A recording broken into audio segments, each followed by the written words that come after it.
आज के कार्यक्रम में आपका हार्दिक स्वागत है। इस कार्यक्रम की शुरुआत दो पंक्तियों से हम करेंगे। लहरों से डरकर नौका कभी पार नहीं होती, कोशिश करने वालों की कभी हार नहीं होती। कोरोना महामारी के कारण हमारी कक्षाएं बंद थी, अब विद्यालय खुल गए हैं।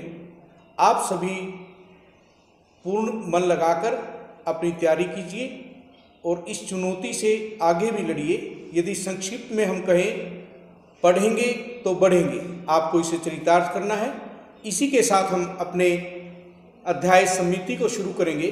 आपने कक्षा 6 में सममित रेखाओं के बारे में सीखा है और इसके लिए हमें त्रिभुज, आयत, वर्ग और वृत्त की सममित रेखाओं की जानकारी होना आवश्यक है। यदि हम विज्ञान की तरह गणित को भी प्रैक्टिकली करें तो आप इसे अच्छे से समझ सकते हैं।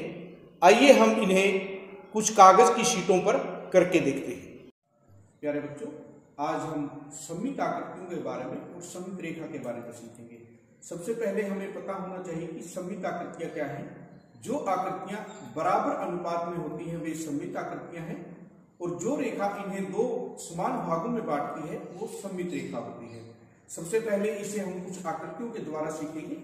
हमारे पास ये कागज की आयताकार शीट है। यदि हम इसे बीच में से इस प्रकार मोड़ते हैं तो आप देखेंगे कि आगे वाले भाग ने पीछे वाले भाग को पूरी तरह से ढक लिया है, और यहां पर यदि हम इसे खोलते हैं तो इस प्रकार से आप देखेंगे कि मैंने इस लाइन को डार्क कर दिया है। इस रेखा ने इस आयताकार शीट को दो समान भागों में बांटा है, और जो ये रेखा है यह हमारी सममित रेखा है। इसे हम कुछ और उदाहरणों के द्वारा देखते हैं, क्योंकि हमें यह देखना है कि कौन सी आकृति में कितनी सममित रेखाएं हो सकती हैं। हम आयताकार शीट से ही शुरू करते हैं। सबसे पहले हमने देखा कि किस प्रकार एक कागज की आयताकार शीट की एक सममित रेखा हो सकती है। उसके बाद हम देखते हैं कि यदि हम इस कागज को इस प्रकार एक फोल्ड से और दूसरी तरह से इस प्रकार मोड़ सकते हैं। दोनों ही प्रकार से हम देखते हैं कि सामने वाले भाग ने पीछे वाले भाग को ढक लिया है, और जब हम इसे खोलते हैं तो इस प्रकार की दो रेखाएं हमारे पास हो सकती हैं।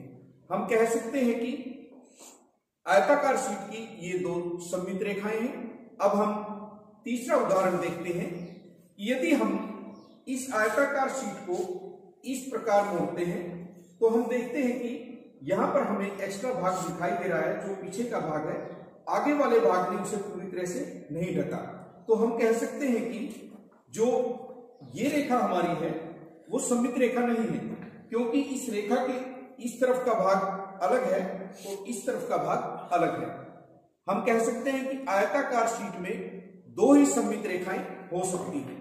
अब हम एक वृत्ताकार शीट को लेते हैं। यदि हम इस वृत्ताकार शीट को बीच में से मोड़ दें तो आप देखेंगे कि इस प्रकार बीच से मोड़ने पर आयताकार शीट की तरह ही सामने के भाग ने पीछे के भाग को पूरी तरह से ढक लिया है, और हम यदि इसे खोलते हैं तो इस प्रकार हमें एक यहां पर रेखा दिखाई देगी जो हमारी सममित रेखा है। इसे हम दूसरी शीटों पर दिखा सकते हैं, और इस रेखा को यदि हम पेन की सहायता से बनाएं तो यह हमें इस प्रकार की दिखाई देगी। अब बात आती है कि आयताकार शीट में दो सममित रेखाएं थी और वृत्ताकार शीट में कितनी सममित रेखाएं हमारे पास हो सकती हैं। आइए हम इसे दूसरी प्रकार से मोड़कर देखते हैं। एक और वृत्ताकार शीट हमने ली और उसे इस प्रकार से मोड़ा।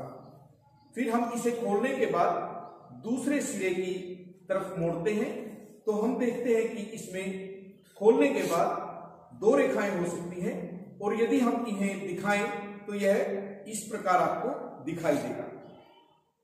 आप देखिए, ये दोनों ही वृत्त के व्यास होते हैं जो केंद्र से होकर गुजरते हैं। क्या आप वृत्त के इनसे अधिक व्यास खींच सकते हैं? आइए देखते हैं। हम एक और वृत्ताकार शीट को लेते हैं, उसे इस प्रकार मोड़ा, सामने के भाग ने पीछे के भाग को पूरी तरह से ढक लिया। उसके बाद खोलने के बाद इसे इस प्रकार मोड़ेंगे। हमारे पास पहले की तरह ही सामने के भाग ने पीछे के भाग को पूरी तरह से ढक लिया है। उसे दूसरी तरह से मोड़ते हैं। इसे हम इस बार इस प्रकार मोड़ कर देखते हैं। इस बार भी हमारे पास उसी प्रकार भाग बने हैं। उसके बाद हम इसे दूसरी तरफ मोड़ते हैं और आप देखेंगे कि आप कितनी बार भी वृत्ताकार शीट को यदि मोड़ते हैं तो आपको सममित रेखा प्राप्त होती है। और हम इसे खोलने के बाद देख सकते हैं कि हमारे पास इस तरह से अनेक सममित रेखाएं हो सकती हैं, क्योंकि वृत्त पर हमारे पास अनेक बिंदु हैं। जब भी हम दो सामने के बिंदुओं को लेके इसे मोड़ेंगे तो हमें एक नई सममित रेखा प्राप्त होगी। अब हम त्रिभुजों की बात करते हैं। सबसे पहले देखिए, हमारे पास ये एक समद्विबाहु त्रिभुज है।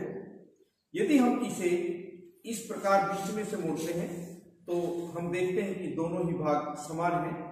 और हम इसे जब खोलते हैं तो जो हमें रेखा प्राप्त हुई है जिसने इसे दो समान भागों में बांटा है वो हमारी सममित रेखा होगी। यदि हम इसको दूसरे तरीके से मोड़ने की कोशिश करें जिसमें हम इस प्रकार मोड़ सकते हैं तो हम देखेंगे कि इसके पीछे का भाग आपको दिखाई दे रहा है।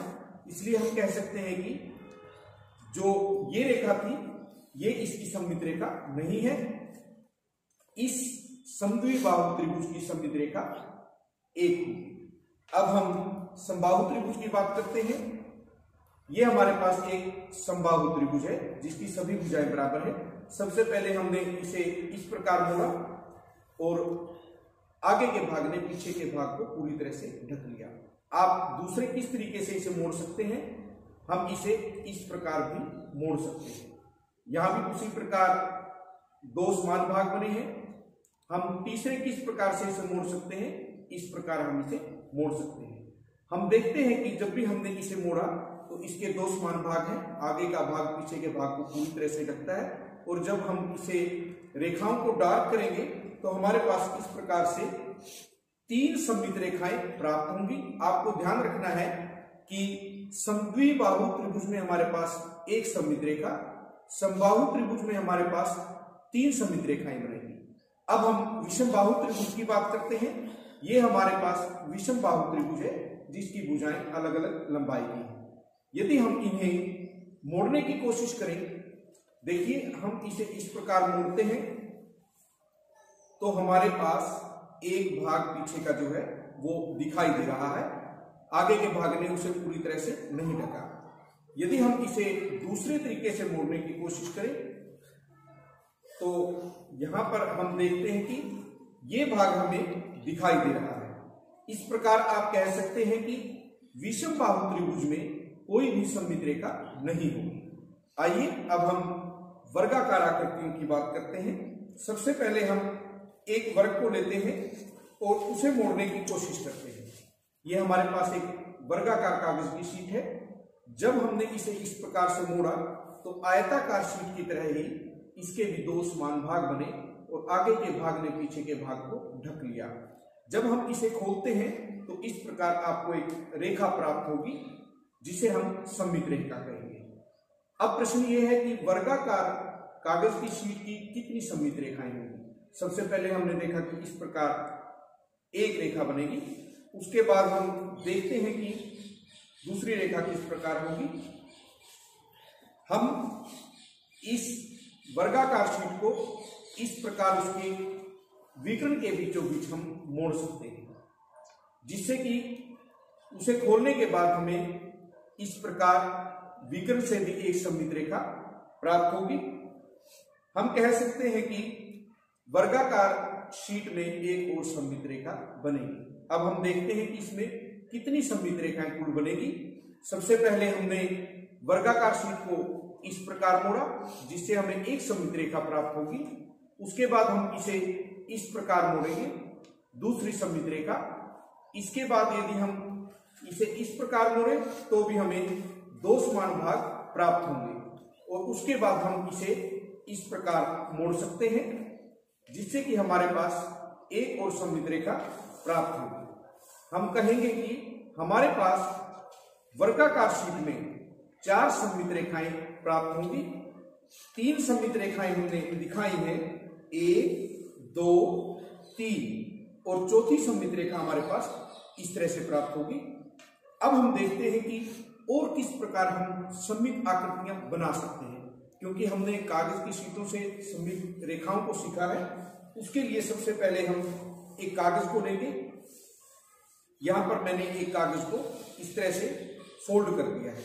फोल्ड करने के बाद आप इंक लीजिए और इस कागज की शीट पर हम इस तरह से इंक को डाल देंगे और हम इसे इस प्रकार यहां से मोड़ देंगे और उसे थोड़ा सा प्रेस करेंगे, और जब आप इसे खोलेंगे तो इस प्रकार की आकृति को प्राप्त करेंगे। आप देख सकते हैं कि यहाँ पर जो हमारा फोल्ड था, जिस रेखा को यदि हम मिलाएं तो उसके दोनों ही तरफ एक जैसी आकृतियां बनी हैं।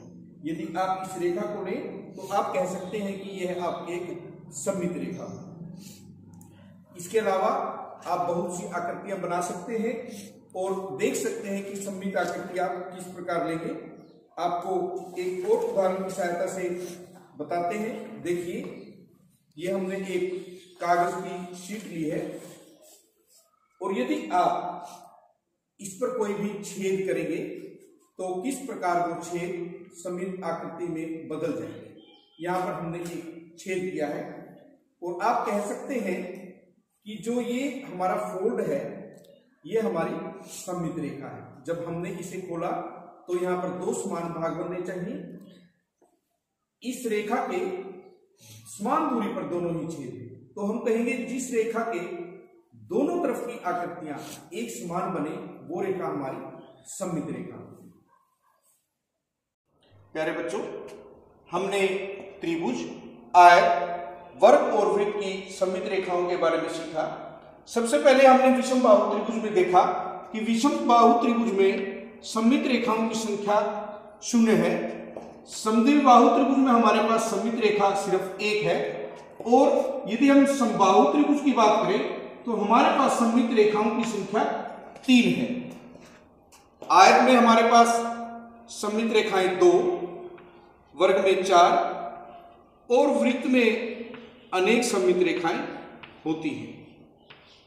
इसके बाद यदि हम सिर्फ समबाहुभुज की बात करें तो हम देखेंगे कि उनमें सममित रेखाओं की संख्या कितनी है।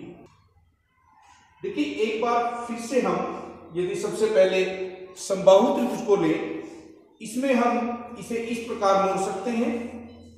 उसके बाद देखिए, हम इसे इस प्रकार फोल्ड कर सकते हैं और एक हम इसे इस प्रकार फोल्ड कर सकते हैं। तो यदि हम कहें कि समबाहु त्रिभुज में सममित रेखाओं की संख्या इस प्रकार से हमारे पास 3 हो। यदि हम वर्ग की बात करें, हमने देखा कि वर्ग में हमारे पास सममित रेखाओं की संख्या 4 होगी, जिसे हम इस प्रकार दिखा सकते हैं 1 2 3 और 4। ये ऐसी समबाहुभुज है जिसमें प्रत्येक कोण 90 डिग्री का, सभी कोण बराबर है। इसी प्रकार समबाहु त्रिभुज में भी हमारे पास प्रत्येक कोण 60 डिग्री का था, जो बराबर है।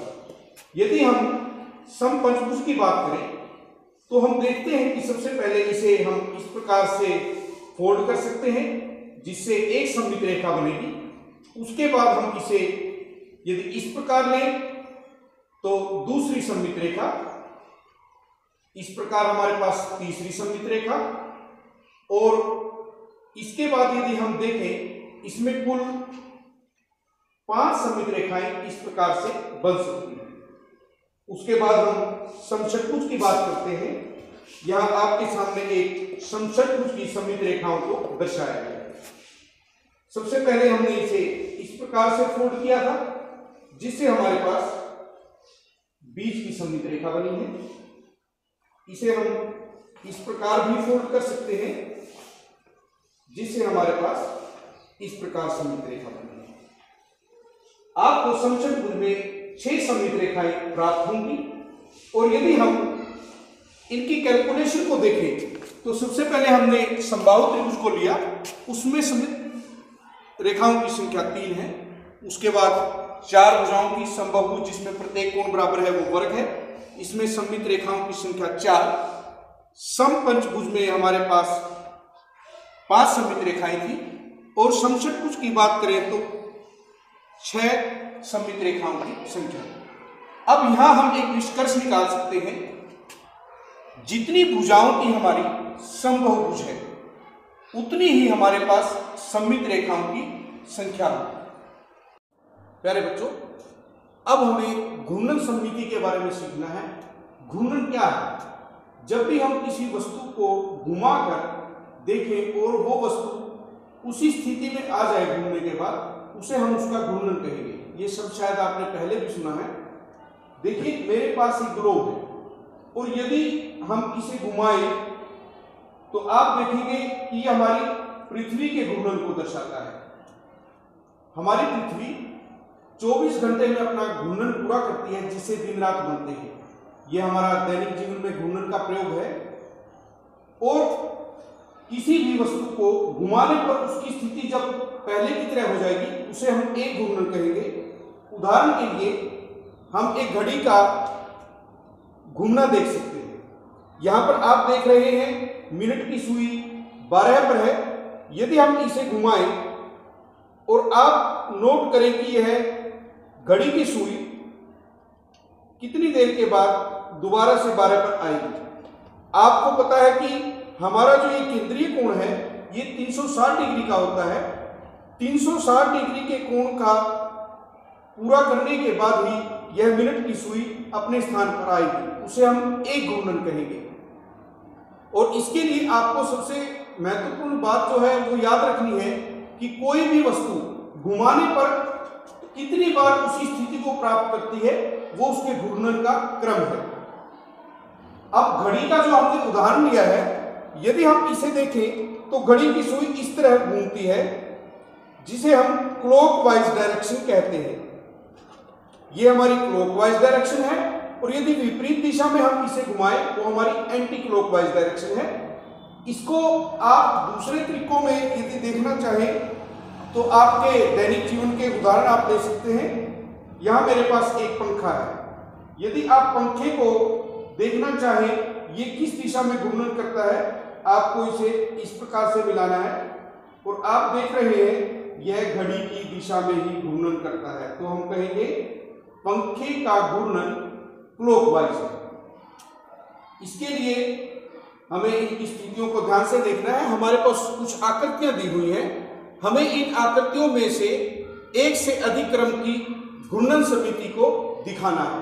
उसके लिए हम कुछ आकृतियों का प्रयोग करेंगे। हम इन आकृतियों के घूर्णन की जब बात करते हैं तो हमें उन आकृतियों को यदि गत्ते से काट लें तो अच्छी तरह से समझ आएगा।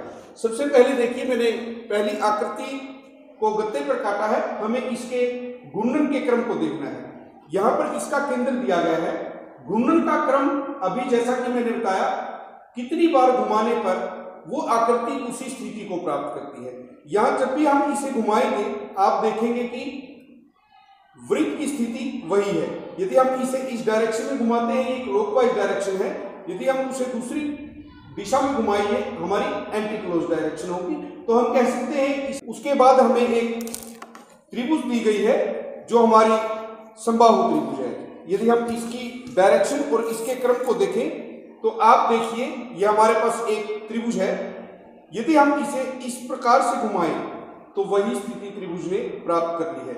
इसके बाद हम इसे दोबारा से घुमाएं तो ये जो स्थिति है 3 बार हमारे पास इसी प्रकार से आएगी। इस दिशा में घुमाएंगे तो हमारी क्लॉकवाइज होगी और दूसरी दिशा में घुमाएंगे तो एंटी क्लॉकवाइज होगी।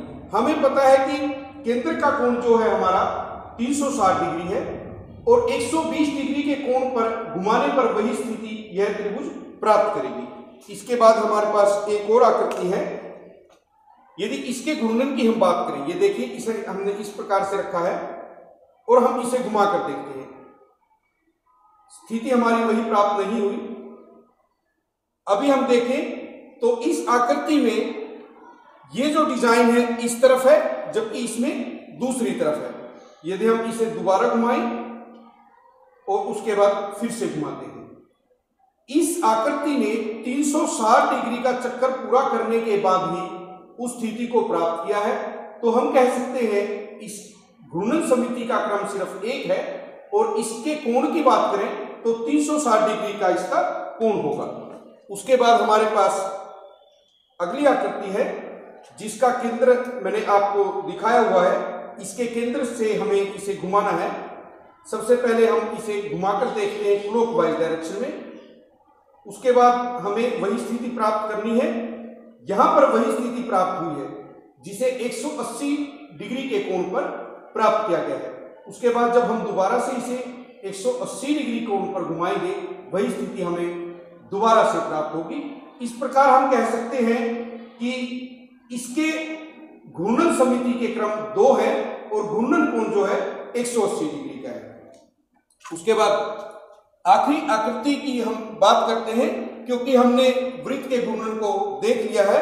यदि हम इस आकृति को दिखाना चाहें तो इस वृत्त से दिखा सकते हैं।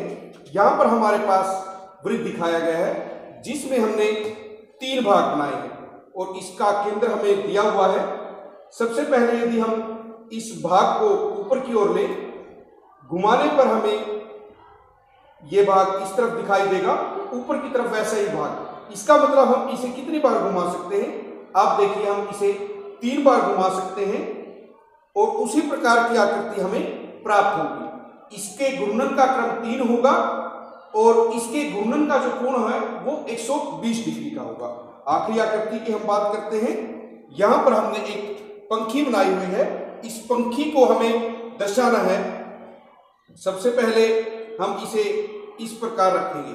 देखिए, हमने यहां पर इसे ऊपर की ओर रखा है। हम 90 डिग्री पर इसे घुमाएं, आकृति वही है, जो ऊपर का भाग था वो इस तरफ आ गया। उसके बाद हम दोबारा घुमाएं तो आकृति वही हमें दिखाई देगी। इस प्रकार हम इस आकृति को 4 बार घुमा सकते हैं जिससे कि वो आकृति वही स्थिति प्राप्त करती है। और हम कितने डिग्री के कोण पर घुमा रहे हैं? 90 डिग्री के कोण पर घुमाने पर वही आकृति हमें प्राप्त हो रही है। हम कह सकते हैं कि घूर्णन का जो कोण है वो 90 डिग्री का है जिसे हम समकोण कहते हैं और घूर्णन का क्रम इसका 4 है। अब हमें कुछ आकृतियां और दी गई हैं। हमें इन आकृतियों के घूर्णन समिति का क्रम बताना है, कितनी बार घूमने पर वह उसी स्थिति को प्राप्त करती है। सबसे पहले हम पहली आकृति को लेते हैं। हमें केंद्र दिया गया है और हमें इसे घुमा कर देखना है। सबसे पहले देखिए, हम यदि इसे इस प्रकार घुमाएं तो जो नीचे वाला हिस्सा था वो ऊपर की तरफ आ गया है और स्थिति वही है हमारे पास। इसे दोबारा हम घुमाते हैं तो वही पोजीशन हमने दोबारा से प्राप्त की। इस प्रकार हम कह सकते हैं इस आकृति का घूर्णन क्रम 2 है। 2 बार घुमाने पर यह सेम पोजीशन में आई है। उसके बाद हमें एक 80 डिग्री के कोण को दिखाना है। यहां पर यदि हम देखें कि ये 80 डिग्री का कोण हो ऊपर की तरफ और हम इसे इस प्रकार घुमाएं तो 80 डिग्री का जो कोण है वो नीचे की तरफ जाएगा।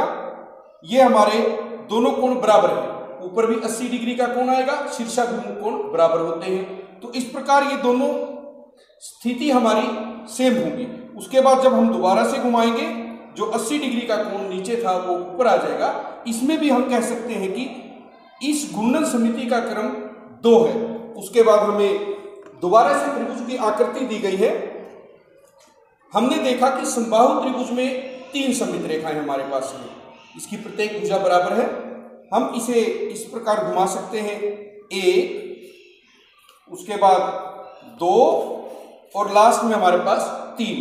इस त्रिभुज के हमारे पास 3 घूर्णन समिति के क्रम बनेंगे।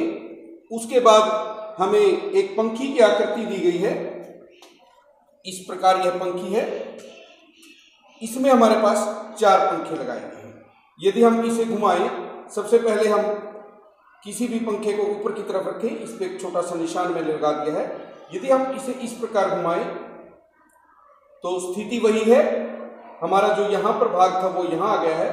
उसके बाद नीचे की तरफ ये भाग, उसके बाद इस तरफ और दोबारा से वही। 4 बार इस आकृति ने वही स्थिति प्राप्त की है जो शुरू में थी। हम कह सकते हैं इस आकृति का सममित घूर्णन क्रम जो है वो 4 है। उसके बाद एक प्लस का साइन हमारे पास है, इसका हमें समित घूर्णन बताना है। सबसे पहले यदि हम इसे ऊपर की तरफ लेते हैं, वही स्थिति हमें प्राप्त हुई। एक बार फिर से ये तीसरी बार और ये चौथी बार, इसका घूर्णन क्रम भी 4 होगा। अब हम एक समपंचभुज को लेते हैं। सममित रेखा में हमने पढ़ा था कि इसकी जो सममित रेखाएं होंगी ये समबाहुभुज है, 5 सममित रेखाएं इसकी होंगी। आप इसे देख सकते हैं, किसी भी प्रकार से घुमाएंगे तो वो वैसी ही हमें दिखाई देगी। सबसे पहले हम इस सिरे को लेते हैं। ये देखिए, एक बार घुमाया, 2 बार, 3 बार, 4 बार और ये 5वीं बार। इसका मतलब इस आकृति का जो सममित घूर्णन है वो उसका क्रम 5 होगा। हमारे पास एक और आकृति दी है जिसमें कि 1, 2, 3, 4, 5, 6 कोने हैं। इस प्रकार हम उसे बना सकते हैं। यदि हम किसी भी एक कोने को लें, सबसे पहले हम इस कोने को लेते हैं। 1, 2, 3, 4, 5 और 6 बार घुमाने पर हमारी वही आकृति, वही स्थिति प्राप्त करती है। और जब हमने केंद्रीय कोण की बात की थी, इसका केंद्रीय कोण हमारा 360 डिग्री का है। प्रत्येक कोण केंद्र पर जो ये डिजाइन बनाएगा वो 60 डिग्री का होगा। हम कह सकते हैं कि 60 डिग्री के कोण पर इसका जो घूर्णन का सममित क्रम है वो 6 है। उसके बाद एक और आकृति हमें अंत में दी हुई है जिसमें 3 भाग बनाए गए हैं। सबसे पहले हम एक भाग को लें। ये देखिए, दोबारा से वही स्थिति हमने प्राप्त की। उसके बाद दूसरी बार और उसके बाद तीसरी बार। हम कह सकते हैं इस आकृति का घूर्णन क्रम जो है वो 3 होगा। यदि हम कोण की बात करें तो इसमें 360 डिग्री का कोण है, तीनों भाग 120 डिग्री के होंगे। तो हम कह सकते हैं कि ये आकृति 120 डिग्री के कोण पर सममित घूर्णन प्राप्त करेगी। इस प्रकार हम उनके प्रयोग को भी सीख सकते हैं और ये बता सकते हैं कि कोई भी आकृति कितने डिग्री के कोण पर उसी स्थिति को प्राप्त करेगी जो उसका घूर्णन कोण है, और जितनी बार भी वो उसको उस स्थिति को प्राप्त करेगी वो उसका घूर्णन क्रम है। आप दैनिक जीवन में भी देख सकते हैं, हमारी पवन चक्की होती है, उसके पंखे घूमते हैं। उसे देखिए कि उसमें कितने पंखे हैं, कितने डिग्री के कोण पर वो घूमते हैं। पुराने समय में हमारे पास हाथ की चक्की से गेहूं पीसी जाती थी और वो जो पत्थर था ऊपर का वो हमारा घूर्णन करता था। कुम्हार के चाक की बात करें तो वो चाक भी घूर्णन करता है और उससे हम सुंदर सुंदर बर्तन बनाते हैं। दैनिक जीवन में अनेक ऐसे प्रयोग हैं जहां पर हम घूर्णन का प्रयोग करते हैं। आप उन्हें पहचानिए और कीजिए।